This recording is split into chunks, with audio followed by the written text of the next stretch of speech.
ചാലക്കുടി വി.ആർ. പുരത്ത് വളർത്തുനായ പേവിഷബാധയേറ്റ ചത്തതിനെ തുടർന്ന് പ്രദേശത്ത് നഗരസഭയുടെ നേതൃത്വത്തിൽ പ്രതിരോധ പ്രവർത്തനങ്ങൾ ഊർജിതമാക്കി. സമീപത്തെ വളർത്തുമൃഗങ്ങൾക്കും തെരുവ് നായ്ക്കൾക്കും വാക്സിനേഷൻ ഉൾപ്പെടെയുള്ള നടപടികൾ ആരംഭിച്ചു. ആശങ്കപ്പെടേണ്ട സാഹചര്യമില്ലെന്നും പരിഭ്രാന്തി പരത്തുന്ന പ്രചാരണങ്ങൾ ഒഴിവാക്കണമെന്നും നഗരസഭാ അധികൃതർ അറിയിച്ചു. ചാലക്കുടി വി.ആർ. പുരത്ത് വീട്ടിലെ വളർത്തുനായ പേവിഷബാധയേറ്റ് ചത്തതോടെയാണ് ആരോഗ്യ പ്രതിരോധ നടപടികൾ ശക്തമാക്കിയത്. മണ്ണുത്തി വെറ്ററിനറി ആശുപത്രിയിൽ നടത്തിയ പോസ്റ്റ്മോർട്ടത്തിലാണ് നായയ്ക്ക് പേവിഷബാധയുണ്ടായതായി സ്ഥിരീകരിച്ചത്. നായ വീട്ടുടമയെയും സമീപത്തെ ചില വളർത്തുനായ്ക്കളെയും കടിച്ചതായി വിവരം ലഭിച്ചതോടെ പ്രദേശത്തെ വീടുകളിലെ വളർത്തുനായ്ക്കളെ പുറത്തുവിടാതെ പ്രത്യേകം നിരീക്ഷിക്കാൻ നിർദ്ദേശം നൽകി.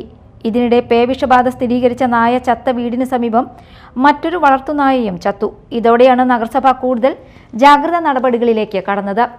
മൃഗാശുപത്രി അധികൃതർ പ്രദേശത്തെ വീടുകളിലെത്തി 75ഓളം വളർത്തുനായ്ക്കൾക്കും പൂച്ചകൾ ഉൾപ്പെടെയുള്ള മറ്റ് വളർത്തുമൃഗങ്ങൾക്കും സൗജന്യമായി വാക്സിനേഷൻ നൽകി.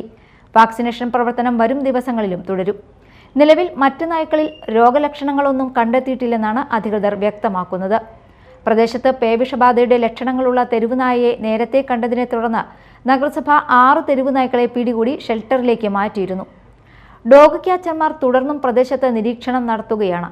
രോഗലക്ഷണമുള്ളതോ അക്രമകാരികളോ ആയ തെരുവുനായ്ക്കളെ പിടികൂടി ഷെൽട്ടറുകളിലേക്ക് മാറ്റുന്ന നടപടിയും തുടരും. ജനങ്ങൾ ആശങ്കപ്പെടേണ്ട സാഹചര്യമില്ലെന്നും പരിഭ്രാന്തി സൃഷ്ടിക്കുന്ന തരത്തിലുള്ള പ്രചാരണങ്ങൾ ഒഴിവാക്കണമെന്നും നഗരസഭാ ചെയർപേഴ്സൺ ആലിസ് ഷിബു അറിയിച്ചു. Media time, Chalakudy.